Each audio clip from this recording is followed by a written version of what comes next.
Bukas pa rin ngayong weekend ang Evergotesco Grand Central Mall sa kabila ng nangyaring standoff kahapon. Bigo ang sheriff na ipatupad ang utos ng korte na i-take over ng city government ang mall matapos magmatigas ang pamunuan at mga empleyado nito. Narito ang aking report.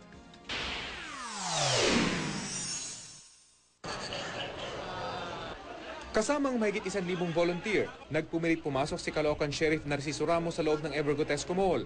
Bitbit ng sheriff ang isang writ of possession mula sa Caloocan RTC na nag-uutos na i-take over ng Caloocan City Government ang establishmento. Hindi raw kasi nagbayad ng tamang buwis ang Evergotesco na aabot sa 700 million pesos. Pero ang mga abogado ng mall nagmatigas. Sa pagpupumilit ng sheriff na makapasok, nagkatulakan.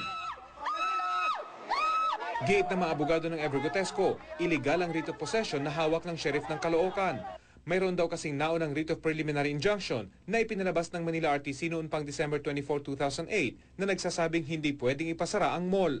That decision has become final. More than 60 days has lapsed, so they cannot even question the decision. Ilang oras ding tensyonado sa lugar. Ang entrada ng establishmento, binarikadahan ng mga gwardya ng mall. Ang mga pulis naman, nakaantabay. Ang kalye sa harap ng mall isinarado sa trapiko. Dahil sa tensyon, hindi maiwasang magkainitan. Ang gwardyang ito, dinisarmahan at pinosasan pa ng mga pulis dahil hawak daw ito ng hawak sa kanyang baril.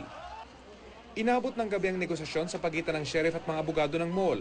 Maging ang mga tenant at empleyado ng Ever, hindi umalis at buong tapang pang pinaalis ang sheriff.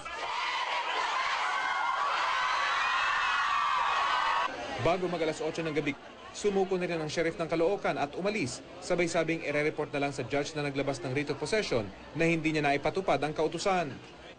Dahil hindi pwedeng ipatupad ang kautusan ng korte sa Sabado at Linggo, magbubukas pa rin daw bukas ang mga establishmento sa mall.